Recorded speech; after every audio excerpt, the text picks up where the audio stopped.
Vamos a leer entonces Primera de Corintios capítulo 2. Es continuación de lo que veníamos leyendo en el capítulo 1 y dice en el versículo 1, dice, yo mismo, hermanos, cuando fui a anunciaros el testimonio de Dios, no lo hice con gran elocuencia y sabiduría. Me propuse más bien, estando entre vosotros, no saber de cosa alguna, excepto de Jesucristo y de este crucificado. Es más, me presenté ante vosotros con tanta debilidad que temblaba de miedo.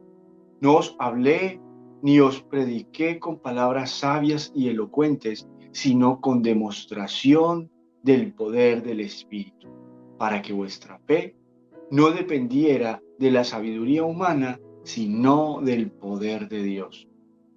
Sabiduría procedente del Espíritu. En cambio, hablamos con sabiduría entre los que han alcanzado madurez, pero no con la sabiduría de este mundo ni con las de sus gobernantes, los cuales terminarán en nada. Más bien, exponemos el misterio de la sabiduría de Dios, una sabiduría que ha estado escondida y que Dios había destinado para nuestra gloria desde la eternidad. Ninguno de los gobernantes de este mundo la entendió, porque de haberla entendido, no habrían crucificado al Señor de la gloria. Sin embargo, como está escrito, ningún ojo ha visto, ningún oído ha escuchado, ninguna mente humana ha concebido lo que Dios ha preparado para quienes lo aman. Ahora bien, Dios nos ha revelado esto por medio de su Espíritu, pues el Espíritu lo examina todo, hasta las profundidades de Dios. En efecto, ¿quién conoce los pensamientos del ser humano sino su propio espíritu que está en él? Asimismo, nadie conoce los pensamientos de Dios sino el Espíritu de Dios. Nosotros no hemos recibido el Espíritu del mundo, sino el Espíritu que procede de Dios, para que entendamos lo que por su gracia Él nos ha concedido. Esto es precisamente de lo que hablamos, no con las palabras que enseña la sabiduría humana, sino con las que enseña el Espíritu, de modo que expresamos verdades espirituales en términos espirituales. El que no tiene el Espíritu no acepta lo que procede del Espíritu, pues para él es locura. No puede entenderlo, porque hay que discernirlo espiritualmente. En cambio, el que es espiritual lo juzga todo, aunque él mismo no está sujeto a juicio de nadie, porque ¿quién ha conocido la mente del Señor para que pueda instruirlo? Nosotros, por nuestra parte, tenemos la mente de Cristo. Muy bien. Bueno, esto que parece un pequeño trabalenguas tiene mucho contenido tremendo espiritual, tiene mucho contenido que nos puede llevar a entender porque los creyentes deberíamos, si no ya, comprender el mundo de una manera completamente diferente a como nos han enseñado, a como nos han acostumbrado, fuera de la palabra de Dios. Por favor, permítanme leer la primera parte. En la primera parte, el versículo 1 dice, yo mismo, hermanos, cuando fui a anunciaros el testimonio de Dios, no lo hice con gran elocuencia y sabiduría. Me propuse más bien, estando entre vosotros, no saber de cosa alguna, excepto de Jesucristo y de este crucificado. Ante tanto conocimiento que tenía el apóstol, el apóstol era muy docto en muchas materias, en mucho conocimiento, pero realmente él se enfocó su predicación en un principio clave que debe ser inamovible a la hora de predicar el evangelio, y es Jesucristo y Jesucristo en la cruz y resucitado.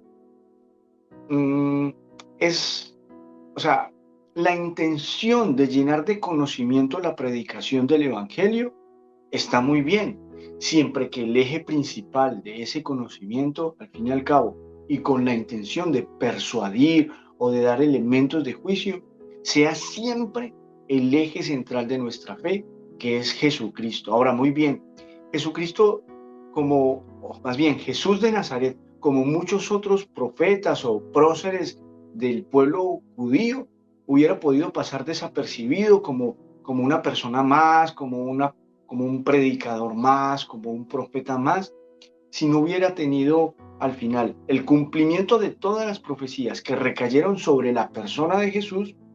Eso lo primero. Segundo, morir en la cruz, que era morir por la razón que murió, que era pues el proclamarse como hijo de Dios y el evangelio del perdón, de la reconciliación, del cumplimiento de la palabra, en amar a Dios sobre todas las cosas y al prójimo como a sí mismo. Pues prácticamente todas estas cosas pues lo hubieran puesto como una persona, un personaje más.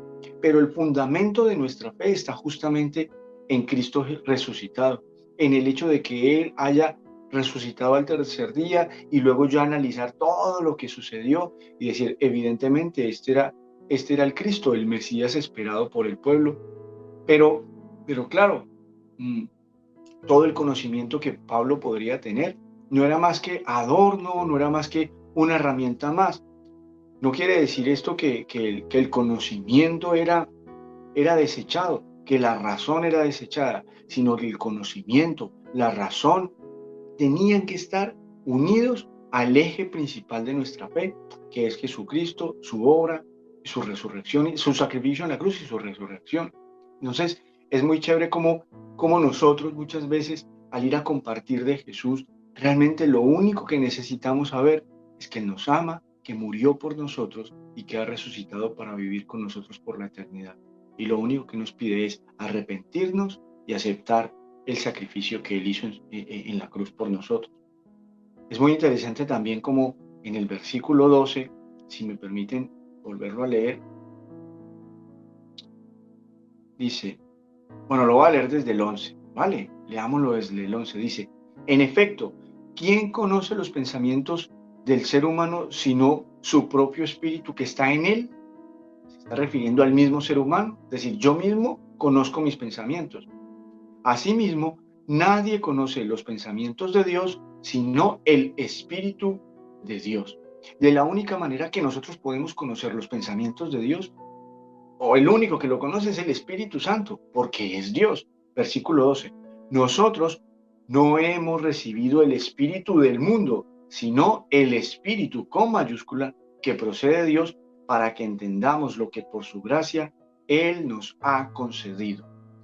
Miren, una de las cosas que me gusta de algo que aprendí cuando estaba estudiando en la universidad, había un profesor que nos decía, un profesor que pues, de producción de textos literarios decía, el pensamiento se viste de palabra, que es un principio filosófico. El pensamiento, la forma de vestir el pensamiento o una de las formas de vestirlo es la palabra. Nos dirán, bueno, también en la obra de las manos, etcétera, pero es la forma mejor decodificada en la cual nosotros podemos acceder al conocimiento de alguien. Bien lo explicaba uno de nuestros diáconos el otro día que al leer, no, el pastor Pablo, explicaba el otro día que al leer mucho un libro, pues empezábamos a pensar como el escritor. Pues eso es lo que pasa con la palabra de Dios. Está volcada en la palabra de Dios el pensamiento de Dios. Y ese pensamiento de Dios volcado en su palabra, por medio del Espíritu Santo, se decodifica en nuestra mente, en nuestro corazón, para nosotros poderlo entender, para nosotros poder entender y comprender esa sabiduría. Dice aquí que nosotros no hemos recibido el espíritu del mundo, sino el espíritu que procede de Dios. Si alguno de nosotros está falto de sabiduría o le cuesta comprender lo que dice la palabra de Dios, lo único que tiene que hacer es, como digo yo, bajar la aplicación, que es el Espíritu Santo, ponerla en el disco duro de nuestra mente, en nuestro corazón y poder entender. Yo esto lo asemejo por si es primera vez que tú escuchas o a lo mejor quieres compartirle este video a alguien más. Miren, hace algún tiempo estuvo de moda el tema de cazar Pokémones y la gente iba a la calle con sus teléfonos a cazar Pokémones. Yo nunca vi un Pokémon, pero todo el que tenía la aplicación en su teléfono móvil sí que podía ver el Pokémon para cazar. De la misma manera, el Espíritu Santo es como una aplicación que se instala en nuestro disco duro y entonces ahí sí ya nos permite percibir aquello espiritual que antes no percibíamos, que antes no comprendíamos. Y ya por último, permítame mirar al versículo 16. Y esto es muy bonito. Dice, ¿quién ha conocido la mente del Señor para que pueda instruirlo? Nosotros, por nuestra parte, tenemos la mente de Cristo. Es muy bonito que nosotros no tenemos la excusa de que no podemos pensar de otra manera. Realmente nuestra, nuestra forma de pensar tiene que cambiar, tiene que ser recodificada, por decirlo de alguna manera. Nosotros tenemos que desaprender un montón de cosas porque cuando nos encontramos con la verdad de Jesús, rompe esquemas en nuestra mente y, por ejemplo, nos enseña a amar a nuestro enemigo, a orar por el que nos persigue, a poner la otra mejilla, a ser verdaderos cristianos, verdaderos ciudadanos, a entender que gracias a que Él murió en la cruz, nosotros tenemos acceso directo al Padre. Y entre otras cosas, tenemos acceso a su perdón, a su vida eterna y a su bendición aquí en esta tierra. La esperanza nuestra es real.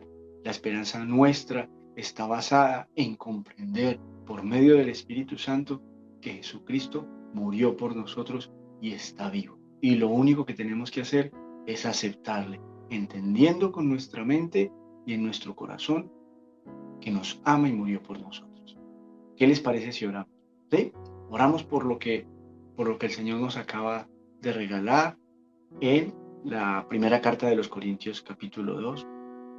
Padre, en el nombre de Jesús, te damos muchísimas gracias, Dios, Señor, Padre, porque, Señor, no tenemos excusa, Dios, Padre, lo único que tenemos que hacer es llenarnos cada vez más de tu pensamiento que está volcado en tu palabra y que por medio de tu Espíritu Santo nos ayude, Señor, a comprender aquello que no comprendíamos, a vivir de aquella manera que antes no podíamos, Señor Padre, para tu gloria, para tu honra, para nuestra bendición y la bendición de los demás, Dios.